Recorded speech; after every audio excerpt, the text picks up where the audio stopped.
Assalamualaikum warahmatullahi wabarakatuh. Tuan-tuan dan puan-puan, kita bertemu lagi sambungan penjelasan saya ke atas buku saya. Anda bertanya, Kapten menjawab.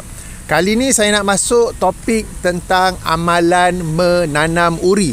Yang ini setelah bayi dilahirkan, amalan masyarakat kita ialah menanam uri. Tuan-tuan dan puan-puan, menanam uri ni boleh-boleh saja, tetapi yang saya nak sentuh dua perkara.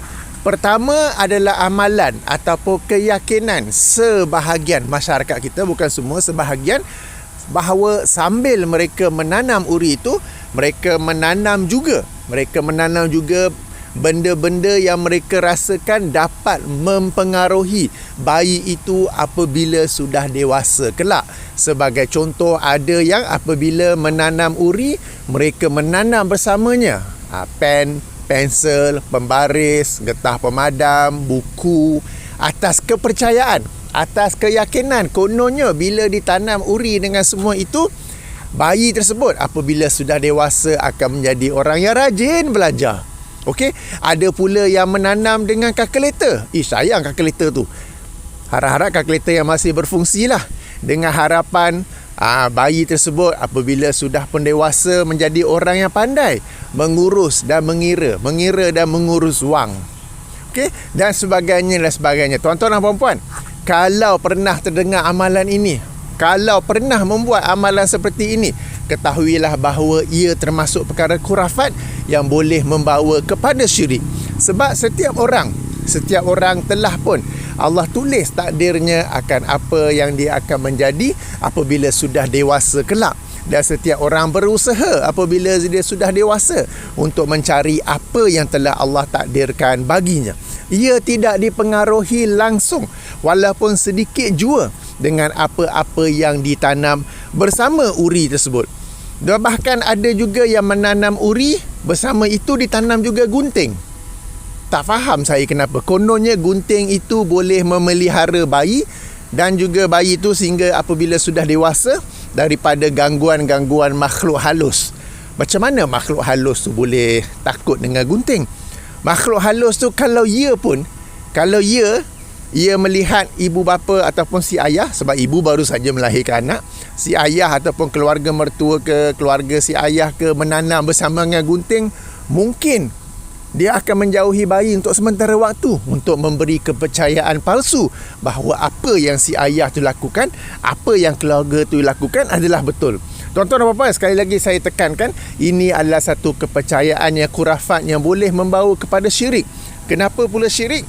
Kerana setiap daripada kita ini telah pun ditulis takdirnya oleh Allah Subhanahu Wa Taala. Ia tidak ditentukan oleh apa yang ditanam bersama uri. Akan tetapi apa yang diusahakan oleh bayi tersebut apabila dia sudah dewasa kelak. Dia berusaha untuk mengetahui apa yang telah ditakdirkan baginya, bukan berdasarkan apa yang ditanam bersama uri tersebut, ya. Jadi ini satu kepercayaan yang satu masa dulu biasa saya dengar, sekarang dah kurang, moga-moga tidak berlaku lagi. Jadi itu poin pertama. Poin kedua yang saya nak tekankan ialah tentang amalan menanam uri. Ya, okey. Tapi bagaimana dengan seseorang yang dia tak ada tempat nak tanam? Okey, katakanlah dia duduk di kondo. Dia duduk di kondominium, di apartmen, tak ada tempat nak tanam uri tersebut. Macam mana, ya? Sebab dulu-dulu masyarakat kita apabila berlaku kelahiran, lazimnya di rumah. Bidan ke apa datang ke rumah untuk menolong ibu melahirkan anak. Dan bila dilahirkan, uri itu si ayah terus ke belakang rumah, ke tepi rumah untuk menanamnya. Tetapi sekarang ni apabila kita hidup di bandar, kalau ada taman macam ni nak tanam pun, nanti pihak berwajib, pihak perbandaran ke apa, mari tanam pula, ni tu cangkul apa pula tu. Okey, tak apa. Bagaimana pula dengan orang yang duduk di tempat yang tak ada tanah? Seperti di kondominium, seperti di apartmen. Okey. Jadi ini perkara kedua yang saya nak sampaikan, iaitu nak tanam uri okey, akan tetapi tak semestinya kena tanam.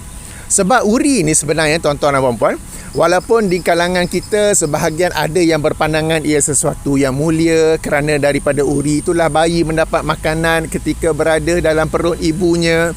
Tetapi setelah dilahirkan, uri itu menjadi bahan buangan. Sebagaimana saya bagi contoh lain, kuku.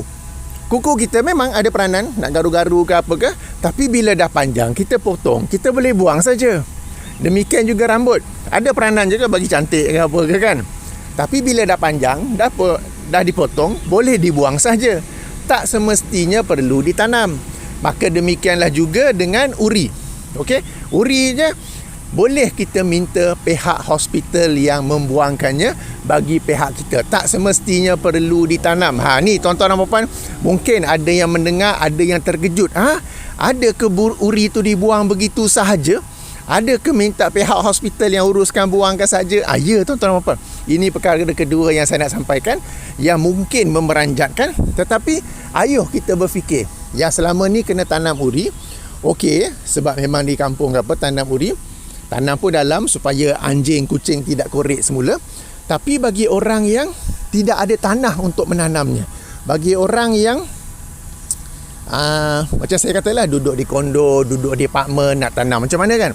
Ataupun bagi setengah orang dia hendak menutup pintu-pintu syirik. Dia dah faham perkara ni, tapi dia bimbang keluarga dia. Dia bimbang keluarga mertua dia. Ada yang minta uri tu, saya nak tanam bersama dengan ni, nak tanam bersama dengan pen, dengan pensel, nak bertanam bersama dengan duit.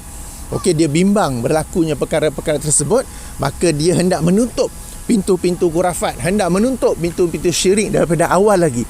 Jadi boleh saja tuan-tuan dan puan-puan, kita minta pihak hospital yang menguruskannya. Saya sendiri, alhamdulillah, apabila mendapat anak yang pertama dulu tahun 97, saya pun menggali kat tanah. First time beli cangkul, korek. Alhamdulillah, rumah ada tanah. Sambil saya korek tu, saya terfikir, amalan ni biasalah orang kita buat, tapi sebenarnya mesti ke tanam? Saya fikir-fikir, kemudian saya kaji-kaji, tak semestinya. Memanglah boleh tanam, saya tak kata salah, boleh tanam. Tetapi why go to all that trouble? Saya ni alhamdulillah rumah saya ada tanah, boleh tanam. Tapi saya fikir-fikir, why do go all that trouble? Why have to dig deep enough? Kita kena korek cukup dalam supaya tidak dikeluarkan pula oleh anjing ke kucing ke. Ada pula yang kata tanam dalam tin Milo, dalam sesuatu tin ke, supaya tak ada keluar bau lah apa kan. Sebenarnya boleh saja minta pihak hospital yang uruskan. Sebab uri, sekali lagi saya kata, memang penting. Ketika bayi berada di dalam perut ibu, makanan, oksigen apa semua memang daripada ibu kepada bayi dalam perut melalui uri tersebut. Tetapi bila sudah dilahirkan, uri itu tidak diperlukan lagi. Jasanya, khidmatnya, ya, kita kata terima kasih, tetapi boleh saja dibuang. Sebagaimana kuku, bila sudah panjang kita potong, kita buang. Rambut, apabila sudah panjang kita potong, kita buang. Demikian juga dengan uri, boleh saja membuangnya, ya. Jadi tuan-tuan dan puan-puan, bukan saya kata mesti buang, tetapi ada satu option, ada satu pilihan sebenarnya, bahawa tak perlu bersusah payah cari tanah, tak perlu susah payah cari cangkul. Ini orang bandar lah. Kalau orang kampung senang je nak gali apa kan. Ni bagi orang yang bandar ni, duduk pula apartmen, duduk pula kondominium, mana aku nak tanam ni? Okey, kalau ada tanah macam ni, boleh lah kot malam-malam ke 1 pagi mari tanam, tak ada orang tengok ke apa kan. Tapi bagi orang yang sukar hendak menanamnya, okey, jadi boleh saja meminta pihak hospital membuangnya, tak semestinya ditanam.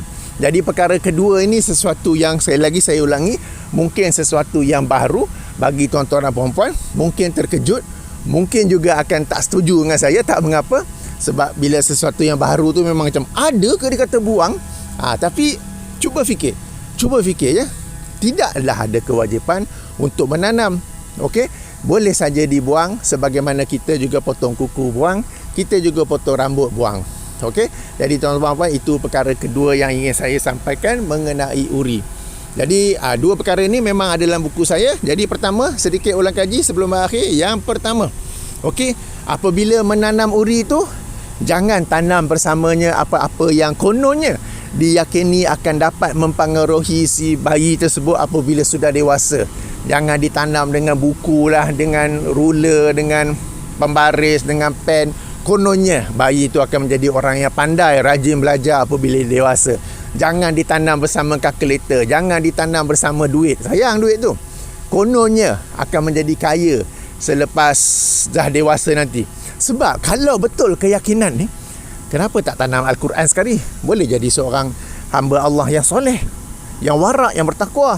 Tahu pula kan Al-Quran, mana boleh tanam Al-Quran dalam tu kan. Okay, jadi apabila dewasa, ia tak ada kaitan dengan apa yang ditanam tu. Bahawa bahkan yang ditanam itu sebenarnya adalah kepercayaan khurafat yang boleh membawa kepada syirik. Apabila seseorang itu meyakini apa yang dilakukan itu dapat memberi pengaruh kepada bayi apabila sudah dewasa kelak. Padahal bayi itu setiap daripada kita telah pun ditulis takdirnya oleh Allah Subhanahu Wa Taala, tidak ada kaitan dengan apa yang ditanam bersama uri tersebut. Ini yang pertama.